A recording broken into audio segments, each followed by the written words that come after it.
What is up, everybody? If you don't already know who I am, my name is Carlos, and today is a very exciting day because I finally reached my goal of 100 subscribers. So originally I had planned to get 100 subscribers on the 1st of October, but that didn't happen. But instead we got 100 on the 2nd, which is nice. Which is completely fine with me. So if you're new to the channel, I welcome you and I appreciate your support. And if you've been here for quite a while now, I really appreciate your support.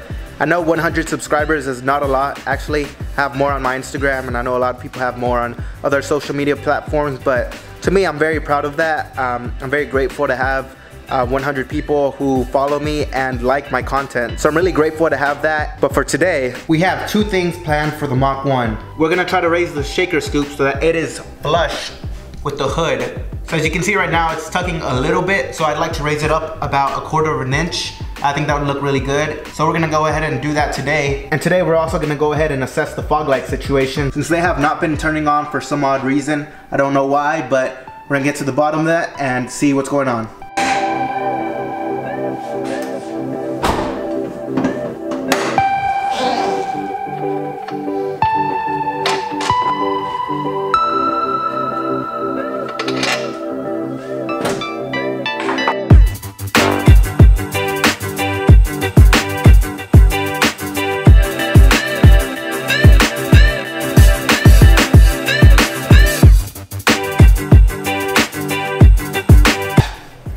So I went ahead and separated the three components that make up the shaker scoop. It was only bolted down by about 6 bolts right here, so that was easy to remove. And the reason I did this is because when I actually painted my shaker scoop, some of the paint got on this trim and it's starting to crack, and I just want to clean this up. The actual shaker scoop came out really good, and so far it's holding up. So I got a few comments asking if I could keep y'all updated on the paint of the shaker scoop, and so far it's looking really good actually. I did wash my car about a few days ago, and it has been through some rain and stuff, and so far it's looking really good. It could use a little bit of cleanup, but for the most part it's really good. It's not fading, it's not cracking, and I'm really digging it. A few moments later. Man, so I just spent a whole hour trying to remove all the paint from this little thing, and it was such a pain. If you ever plan on painting your shaker scoop, make sure to take this off, because this is such a pain if you get paint on it. So my recommendation is you take this off, just paint the shaker scoop, and leave this alone. It came out 10 times better without the paint, and with a little trim restore, it should look as good as new. So on to raising the shaker scoop. So there are 4 bolts that are holding up the shaker scoop. 1, 2, 3, 4. And in order to raise the shaker scoop, you have to unloosen these and raise it as much as you want. So if I wanted to raise it up about, let's say 1/2 inch, then I would raise these up 1/2 inch. But you have to keep in mind that if you raise it too much, then the shaker scoop will cause the hood to crack, and I don't want to raise it that much. So I think 1/4 of an inch will give it that good looking effect, and I think it'll be enough to the point where it'll look good, it's functional, and it won't cause anything to crack. So that's what we're gonna do right now.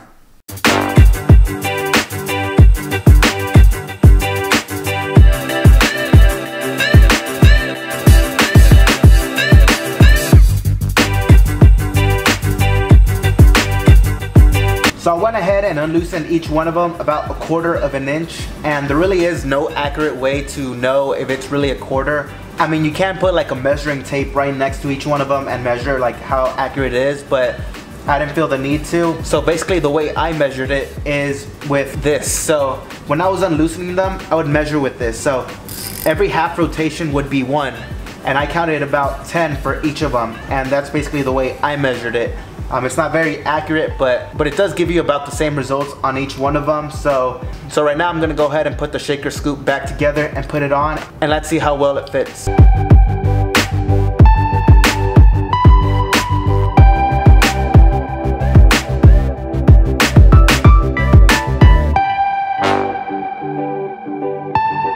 So it is definitely noticeable, but there's not much of a difference.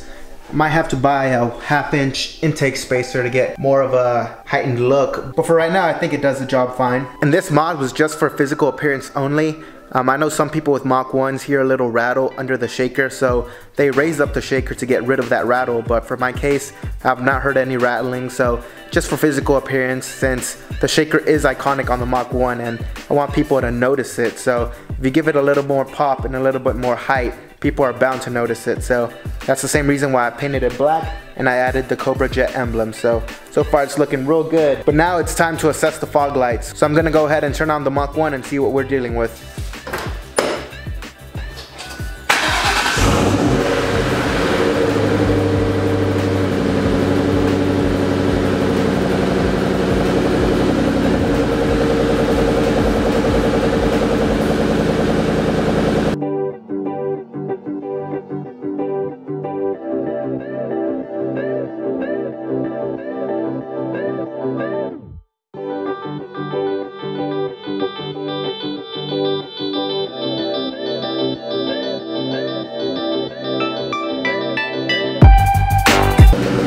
I am such an idiot. Oh my gosh. So I've been here for less than 30 seconds trying to turn on all the lights and everything. And it turns out that my high beams were on for my headlights. So when you have your high beams on these cars, the fog lights do not work. So I went ahead and turned off the high beams and look, they work. They're bright too. Oh my gosh. I've been driving this car at night for like weeks now thinking that the fog lights don't work. And it was just this simple solution. Are you kidding me? Oh my gosh. And one thing that I figured out that I thought was super cool is that the previous owner actually installed these sequential tail lights. So you have it like the newer Mustangs where it goes da da da da da da da da da. So usually it would just go blink 1, 2, 3, but now it has the sequential. So I think that's super cool, and I didn't notice that till yesterday. So that's pretty awesome. So sorry for the short upload today. I thought it was gonna take me like a few hours to figure out the fog light situation, but it turns out it was a simple fix, and that was my bad on my part. But at least we did raise the shaker scoop, so I'm happy with that. And in the future, I do want to figure out how to run the fog lights without the headlights, because as you know, the Mustangs, these 99 through 04 Mustangs, you can't run the fog lights without turning on the headlights. So the headlights have to be on in order for the fog lights to be on. So I know there's a way where you have to wire everything and do all that stuff, but I am terrible with electricity and electric stuff, so I'm gonna have to figure it out and take my time to know what I'm doing. But until then, I think this is where I'm gonna end the episode. So thank you so much for watching, and like I said, I am truly grateful to have 100 subscribers. It's not a big number, but to me it's very special, and I really appreciate all of you guys' support. So if you like what you saw, feel free to drop a comment, let me know what you guys thought. Give me a huge thumbs up and make sure to subscribe, and I'll see you on the next episode. Peace!